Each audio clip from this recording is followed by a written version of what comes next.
I gave everything to someone who only saw me as convenient. I endured humiliation, cruelty, and betrayal, hoping one day I'd be enough. But when my father's life hung by a thread, I realized the ones I sacrificed for would never do the same for me. Chapter 1. A Naive Heart. A Distant Love. When I first arrived in the city, I felt like a speck of dust in an endless galaxy. The towering skyscrapers, the flashing billboards, and the sea of faces rushing by made me feel both awestruck and insignificant. Back in my hometown, I was used to fields that stretched for miles and neighbors who knew your life better than you did. But here, in the chaos of the city, I was just another anonymous face. Still, amidst the overwhelming noise and lights, I carried something precious. Hope. Hope that this city would be the start of my new life, a place where dreams could grow, and where I could find my place in the world. And then I saw him, Bill. His name alone seemed to echo in my mind for days after I first heard it. It was during a seminar at the university. I had slipped in late, my cheeks burning with embarrassment, as I found an empty seat at the back of the crowded auditorium. He was on stage, speaking with an ease that held the room captive. His voice was deep and confident, every word measured, every gesture purposeful. He looked like he belonged to a world far removed from my own, polished, successful, untouchable. When his eyes briefly swept the audience and landed on mine, my breath caught. In that fleeting moment, I felt a spark, a strange certainty that our paths were meant to cross. After the seminar, I lingered near the exit, fiddling nervously with my bag. As he passed, I mustered the courage to speak. "Excuse me," I blurted out. "Your speech was inspiring." He turned, his expression unreadable. "Thanks," he said curtly, then walked away without a second glance. That was all, just a single word, but for me, it was enough to kindle a flame that wouldn't go out. I began to show up everywhere he might be. Events, lectures, coffee shops. Sometimes I'd catch glimpses of him laughing with friends, or buried in his work, his sharp features lit by the glow of his laptop. I found excuses to join committees he was part of, staying late to help with projects he barely acknowledged. Once, I wrote him a note, simple and heartfelt. "You inspire me. Thank you for being you." I didn't sign it. I slipped it into his bag when no one was looking. Another time, I baked cookies and left them at his dorm anonymously. I would watch from a distance, hoping for even a hint of recognition. But he never looked up, never seemed to wonder who was behind these gestures. Months turned into years. My feelings for him grew, even as his indifference remained steadfast. Then, one day, out of the blue, he asked me out.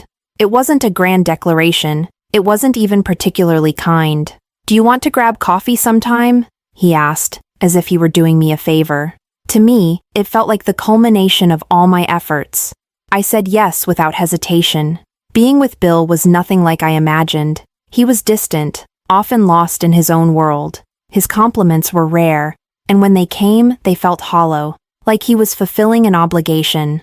"That dress doesn't suit you," he once said as we were getting ready for an event. "Wear something less bright." Another time, during a group outing, I stumbled over my words while introducing myself to his friends. Later he leaned in close and whispered, "Try not to embarrass me next time." I clung to every crumb of kindness he threw my way, convincing myself that love required patience, that I could earn his affection if I tried harder. When Bill asked me to move in to help care for his mother, Evelyn, I agreed without a second thought. She was wheelchair-bound, her health fragile, and I saw it as a chance to prove my dedication. But Evelyn was a woman made of steel, sharp-tongued, demanding, and utterly ruthless. "This tea is too weak," she'd snap, shoving the cup toward me. "Do it properly next time." "You call this clean?" she'd say, running a finger along a perfectly polished countertop. "I don't know why my son puts up with you." No matter how hard I worked, it was never enough. I cooked, cleaned, and catered to her every whim, all while enduring her constant criticism. Bill rarely intervened. When I once mustered the courage to tell him how much her words hurt, he shrugged. "She's old," he said dismissively. You'll get used to it. One evening, as I scrubbed the kitchen floor, Bill walked in. He stood there for a moment, watching me work, before speaking. Diana, he said flatly, I think we should get married. I froze, the words not quite registering. Married? I stammered, looking up at him. Yes, he said, sitting down at the table. It makes sense. You're already here, and my mother likes you. My heart soared. After all this time, after all my sacrifices, he was choosing me. Of course, I said, tears welling up in my eyes. I wanted to throw my arms around him, to thank him, but he was already scrolling through his phone, as if the conversation was over. That night, I lay awake in our small apartment, clutching the ring he had given me. A simple silver band with no embellishments. It wasn't much, but to me, it was everything. I'll make him happy, I whispered to myself. I'll prove that I'm worth it. Chapter 2. Shattered Dreams, Broken Hearts. That day, I was in the kitchen, preparing breakfast for Mrs. Evelyn, carefully slicing vegetables for her soup. My phone buzzed on the counter, and I saw the name of our neighbor from my hometown flashing on the screen. Hello? I answered, balancing the phone on my shoulder as I continued chopping. Diana, it's bad. The voice on the other end trembled. Your father, he collapsed. They've taken him to the hospital. You need to come now. The knife slipped from my hand, clattering onto the counter. My heart stopped. What? How? Is he going to be okay? They don't know yet. You need to come quickly. I hung up without saying goodbye and grabbed my bag. My hands were shaking, my mind racing. As I turned to leave, Mrs. Evelyn's sharp voice cut through the air. Where do you think you're going? My breakfast isn't done. I froze, guilt and panic colliding in my chest. Mrs. Evelyn, I have to go. My father, he's in the hospital. I'll be back later. Back later? She snapped, slamming her hand against the armrest of her wheelchair. What about me? What about my breakfast? I'm sorry, I mumbled, barely able to look at her. I have to go. And with that, I ran out the door, her angry words chasing me down the hallway. At the hospital, I found my father lying in a bed, hooked up to machines that beeped and hummed around him. His face was pale, his eyes barely open. Dad, I whispered, taking his hand. It's me. I'm here. He squeezed my fingers weakly, a faint smile flickering on his lips. You always take care of everyone, Diana, he murmured. Don't forget to take care of yourself. Tears filled my eyes, but I didn't let them fall. Not yet. I sat by his side, holding his hand as the hours passed. Nurses came and went, their faces serious. The doctor explained the situation. My father had suffered a severe stroke, and his condition was critical. He needed immediate care, and the costs would be high. That night, I returned to Bill's apartment, exhausted and broken. He was waiting for me, arms crossed, his face cold and unreadable. You're back, he said. Finally. My mother's been complaining about being neglected all day. Bill, I began, my voice shaking. My father's in the hospital. He's had a stroke. I need to be with him. He needs me. And my mother needs you here, he snapped. You can't just leave every time something happens. I stared at him, the weight of his words pressing down on me. He's my father, Bill. I can't abandon him. Please, try to understand. He scoffed. Understand? You're supposed to be my wife. Your priority is me and my family, not him. Bill, I don't have a choice. Yes, you do, he said coldly. You're making it right now. The next day, desperate and out of options, I swallowed my pride and asked Bill for help. He was sitting at the dining table, scrolling through his phone, when I approached. Bill, I said softly, can we talk? He looked up, already annoyed. What now? I need help, I whispered, my hands clasped tightly in front of me. The hospital bills, they're more than I can handle. Please, Bill, I'm begging you. For a moment, he said nothing. Then, he leaned back in his chair and laughed. A cold, sharp sound that sliced through me. You really think I'm going to pay for your father's hospital bills? He said, his tone dripping with disdain. Grow up, Diana. Bill, please, I pleaded, tears streaming down my face. I'll do anything. Just Help me save him.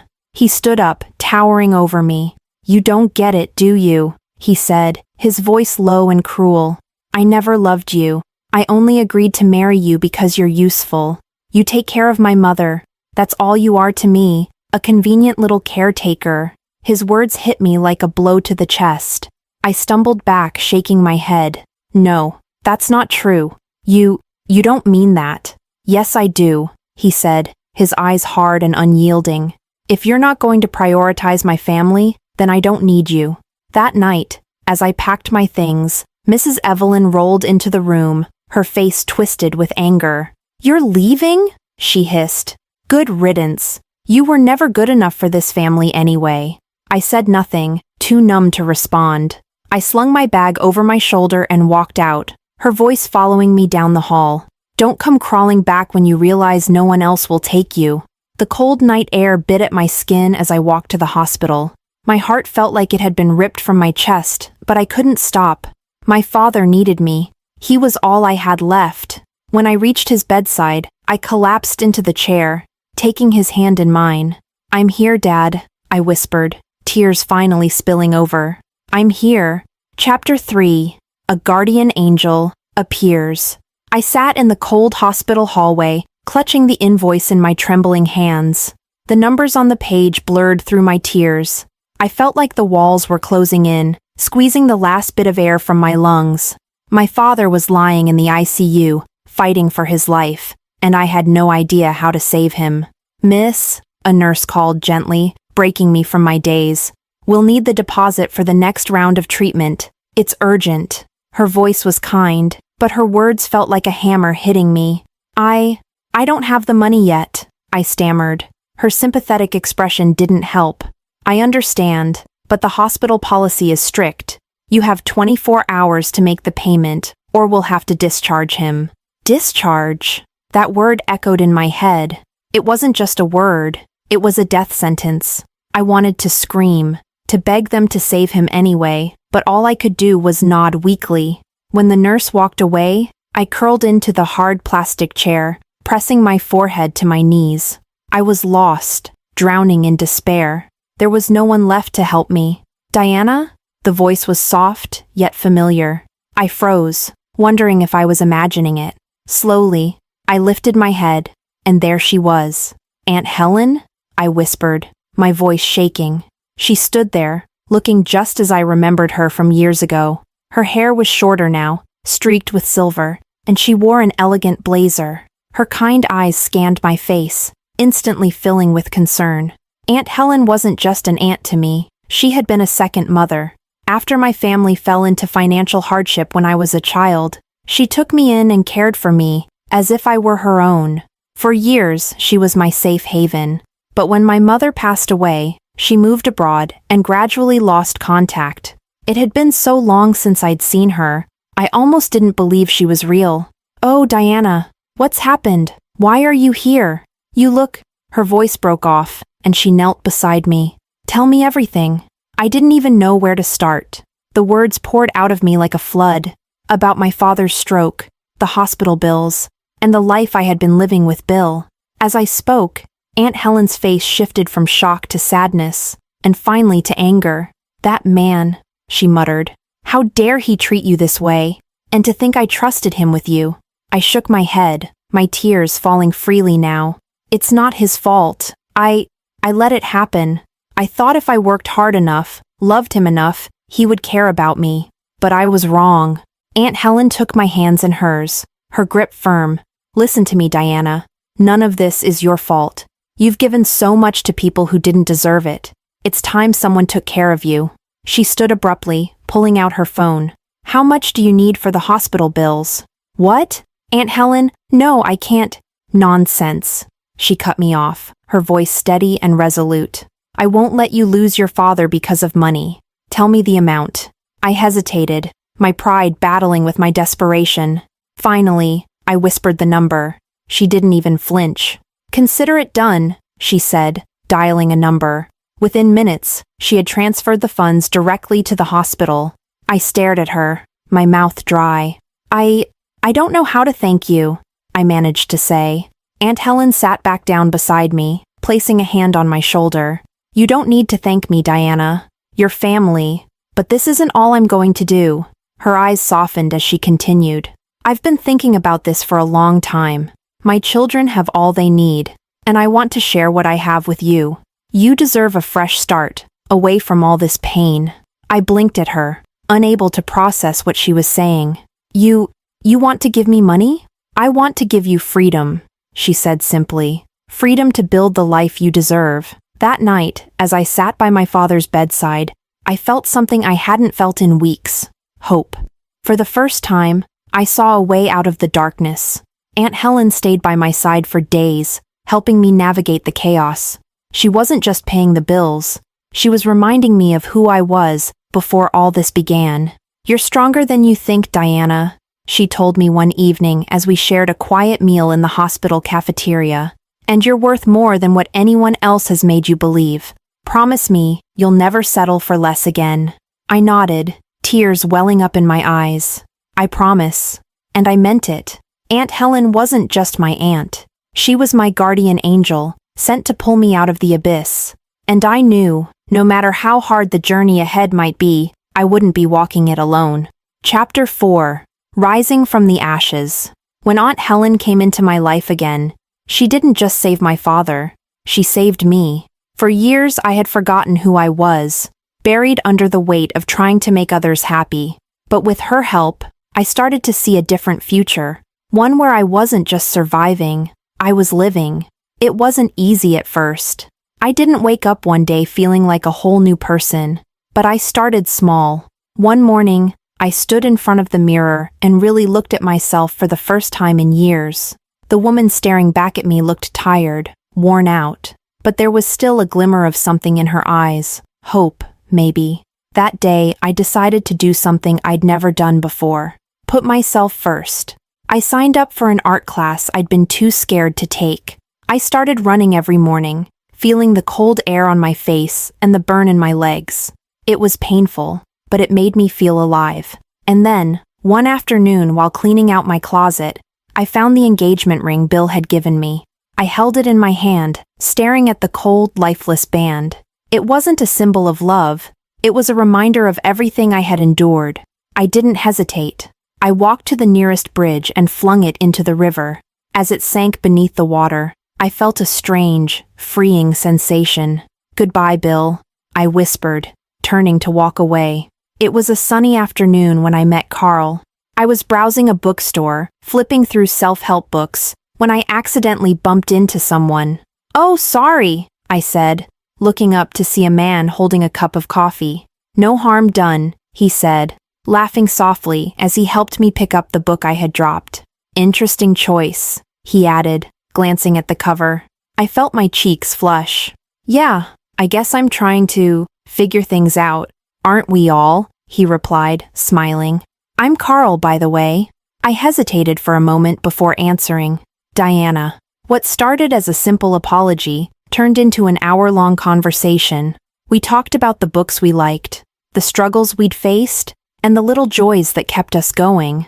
For the first time in years, I felt like someone was actually listening to me, not judging, not expecting anything, just listening. Carl and I started seeing each other more often, always by chance at first. A coffee shop here, a park there. Each time, our conversations grew deeper. One day, over coffee, he looked at me and said, "You know, you've got this quiet strength about you. It's really inspiring." I laughed softly, shaking my head. I don't feel very strong. He leaned forward, his eyes steady. You are. You just don't see it yet. For a moment, I didn't know what to say. No one had ever spoken to me like that before. Thank you, I said finally, my voice soft.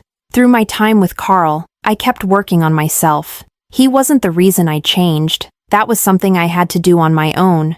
But he supported me in a way I'd never experienced before.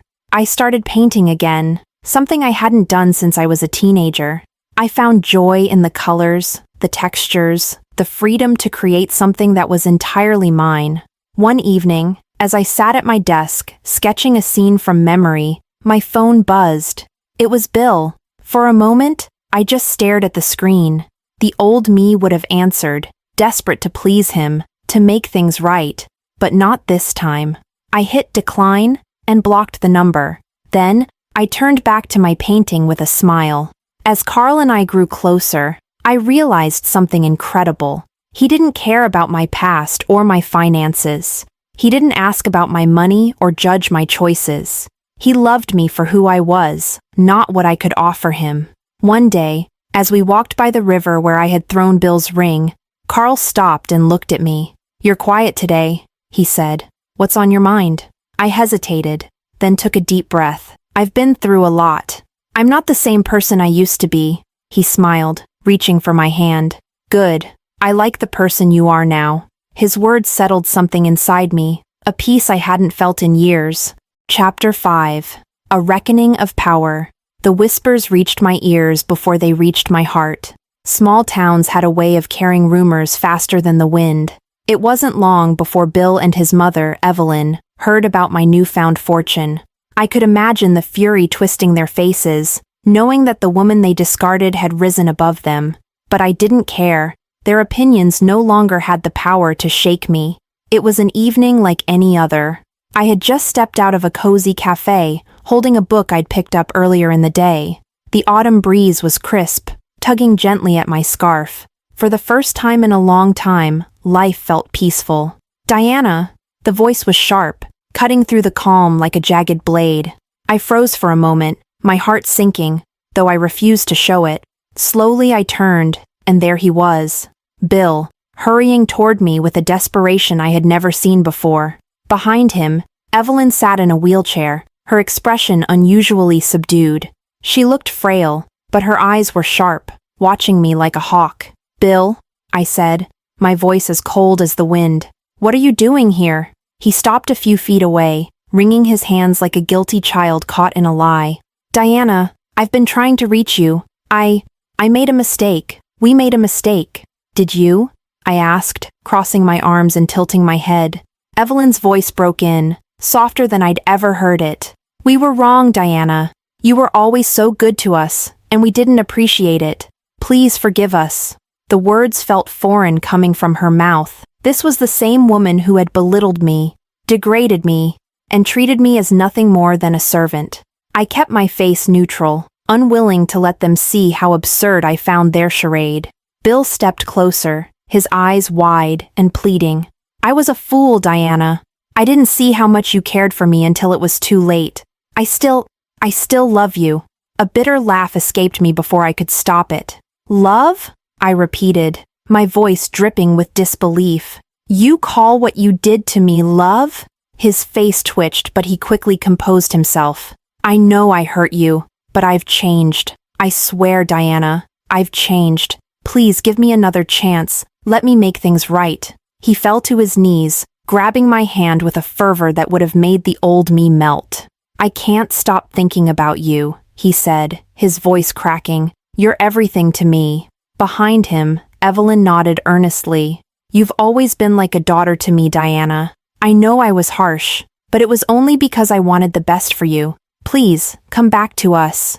Their performance was flawless. If I had been the Diana of a year ago, I might have believed them. I might have even been grateful for their lies. But not anymore.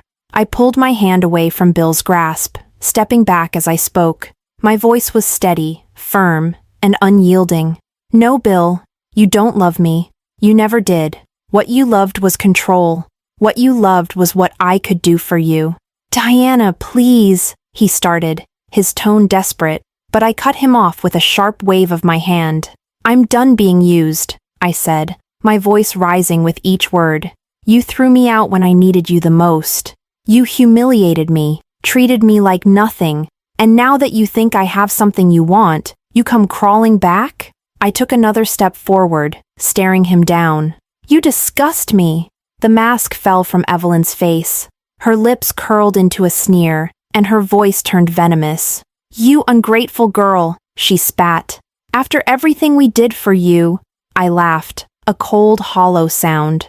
"Everything you did for me?" I snapped. "You mean working me to the bone, insulting me every chance you got? No, Mrs. Evelyn, you don't get to rewrite history." Bill's expression darkened, his desperation giving way to anger. "You'll regret this, Diana," he hissed, his voice low and menacing. "No one else will ever want you." I smiled, calm and unwavering. "You're wrong, Bill. I've learned to want myself, and that's more than enough." They left in a storm of fury and insults, Evelyn cursing under her breath while Bill threw one last glare over his shoulder. Their words washed over me like rain, unable to pierce the armor I had built around my heart. As I stood there, watching them disappear into the night, I felt a strange sense of peace. For the first time, I had faced my past without fear. I had stood up for myself, not just with words, but with the unwavering belief that I deserved better. I turned away from the empty street and began walking home, my steps light and confident. The weight I had carried for years was gone, lifted by the simple act of saying no, because this time, I had chosen me. Chapter 6. A new dawn. Happiness, I've learned, doesn't come all at once. It arrives in small, quiet moments, like a soft morning light creeping through the window, or the sound of someone's laughter filling the air. For me, happiness came in the form of Carl. Carl wasn't like anyone I'd ever known. He didn't try to impress me or change me. He simply saw me for who I was, and somehow, that was enough for him. "Diana, can you come here for a second?" Carl called from the living room one Sunday afternoon. I walked in to find him staring at a pile of scattered tools and wood planks on the floor. "What is this?" I asked, raising an eyebrow. "I'm trying to build a bookshelf," he said with a sheepish grin. "But it turns out I'm terrible at following instructions." I laughed, kneeling beside him. "Let me guess, you didn't read the manual?" He held up the crumpled instruction booklet, looking guilty. I thought I could figure it out on my own. Together, we spent the next hour piecing the shelf together, laughing as we struggled to fit the planks into place. By the end, it was slightly crooked, but it stood tall. "It's perfect," I said, stepping back to admire our handiwork. Carl wrapped an arm around me, pulling me close. "You're perfect." Our days together were simple, yet they held a kind of magic I'd never experienced before. We cooked meals side by side, danced in the kitchen to old songs, and spent quiet evenings curled up on the couch, talking about everything and nothing. But life wasn't always easy. There were times when money was tight, when work was overwhelming, or when old wounds resurfaced. One evening, as I sat by the window, staring at the rain, Carl came over and placed a hand on my shoulder. "Penny for your thoughts?" he asked gently. "I was just thinking about the past," I admitted. "About everything I went through. Sometimes it still feels so heavy." He knelt in front of me, taking my hands in his. "You don't have to carry it alone, Diana. I'm here, always." Tears welled up in my eyes, but they weren't tears of sadness. They were tears of gratitude. Carl never tried to fix me because he understood I wasn't broken. Instead, he stood by me as I rebuilt myself, piece by piece. With him, I felt safe. I felt seen. One afternoon, as we walked through the park, he stopped and turned to me. "Diana," he said, his voice steady, "I know life hasn't always been kind to you, but I want you to know, with me, you'll always have someone who loves you for exactly who you are." I smiled, my heart swelling. "I know, Carl, and I love you too." Together, we built a life that was full of laughter and love. We weren't perfect, but we didn't need to be. We faced every challenge hand in hand, finding strength in each other. One evening, as we sat on the porch watching the sunset, Carl took my hand. "Do you ever think about the life you wanted back then?" he asked. "All the time," I said, resting my head on his shoulder. "But this is better than anything I could have imagined." He kissed my forehead, and in that moment, I realized I had finally found what I had always been searching for. Not just love, but a love that lifted me up. A love that made me whole. The shadows of my past no longer haunt me. They're just echoes now, reminders of how far I've come. I no longer live in fear of being used or discarded. With Carl by my side, I've built a life that's mine, a life filled with warmth, joy, and the quiet certainty that I am loved. This is my happy ending, and for the first time, I believe I deserve it.